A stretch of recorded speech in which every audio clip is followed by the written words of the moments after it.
Killing the black vote. This is hardball.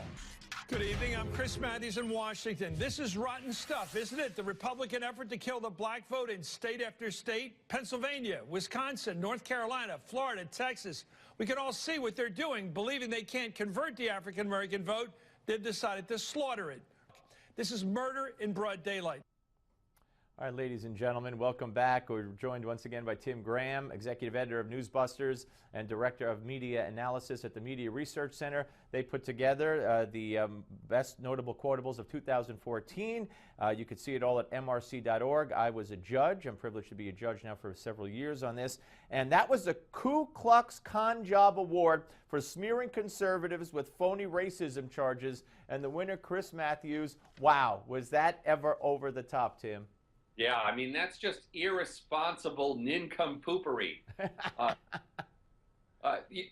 There was an article in the Wall Street Journal this week in one of these states, I want to say it was Texas, black voting was up, despite the strict voter ID law. So, I mean, I think that there is always an assumption that if you require a valid ID at the polls, that is somehow murdering the black vote. It's just silliness.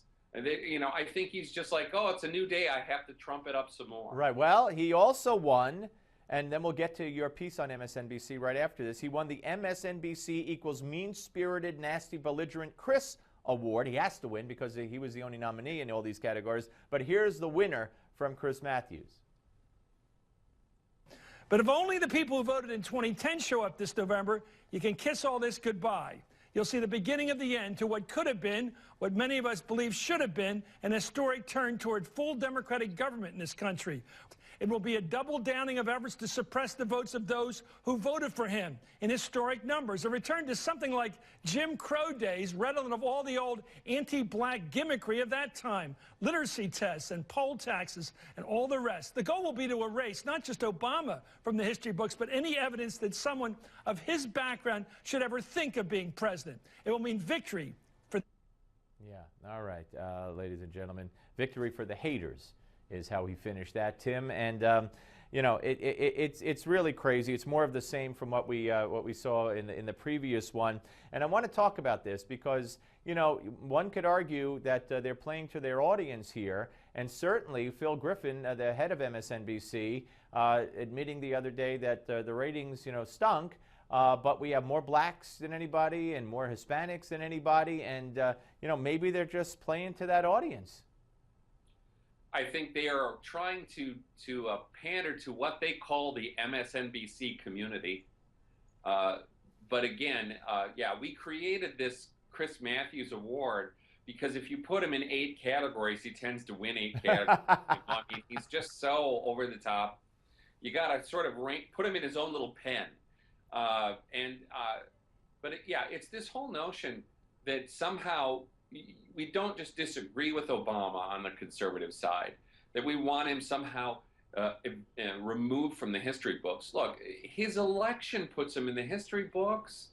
You know, if anybody's vote is being suppressed, if any democracy is being ruined right now, it's Obama going around the Congress that's been elected by the American people. Yeah. That's vote suppression. And that's obviously not the way you see it inside the MSNBC bubble. Now, what was this Phil Grimm, maybe that's appropriate, Freudian slip. Phil Griffin also blamed technology? How's that? Well, I think he's trying to suggest that, gee, we need to do more with apps, and it's buzzy talk instead of saying, I blame Ronan Farrow, or I blame Chris Hayes. For not being scintillating TV. I blame Joy Reid. I mean, they're going to blame technology instead. But yeah, their ratings are down. They're down significantly. Fox is still ruling the roost. Fox is the #4 network in cable. You know, MSNBC's back in the 20s. Yeah. So I mean, they have an ongoing problem, and I think the real problem for them right now is Democrats are demoralized. That means they don't want to watch Democrat root TV. Now, and we got a minute left. The her quote of the year, and I voted for that as the #1 quote of the year, was Carol Costello. We play it later in one of my Gimme Fives. We did a segment on it yesterday. You know, her playing a tape, an audio of a woman being attacked, her recounting on being attacked by a man, telling it to police, and then introducing it as the best audio ever, and then at the end saying, "You could thank me later. Sit back and enjoy it." I've never heard anything like that in my life. Yeah, I think she was completely missing the way that sounded to people. And people here, Jeff Dickens here kind of got us all thinking. He was like, just imagine again a woman describing being shoved down on the ground. Tim, I want everybody to stay tuned, and they'll hear it in my Gimme Five. Thank you, Tim. Happy New Year, and check everything out at mrc.org. Tim Graham, ladies and gentlemen. We'll be back with the Malzberg panel, but first, let's take a look at this hour's American Moment.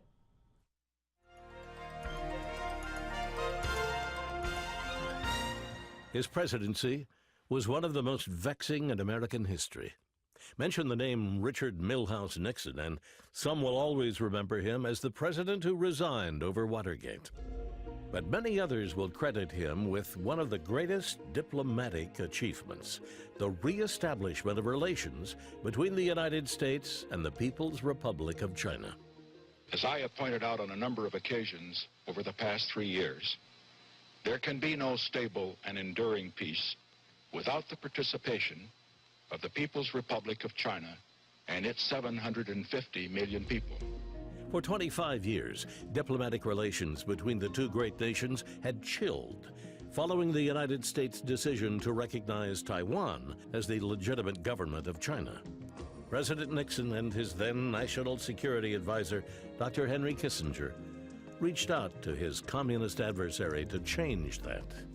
The meeting between the leaders of China and the United States is to seek the normalization of relations between the two countries, and also to exchange views on questions of concern to the two sides. On February 21st, 1972, President Nixon, along with his wife Pat, arrived in Beijing. He was feted by the Chinese and honored by no less a figure than Chairman Mao himself. Richard Nixon's opening of China to the West has been described as genius, the boldest diplomatic move on the global chessboard in a century. In one stroke, Nixon had separated communist China from the Soviet Union, reducing the power of the communist bloc and paving the way for the eventual end of the Cold War. For Newsmax TV, I'm Bill Curtis, and this is an American Moment.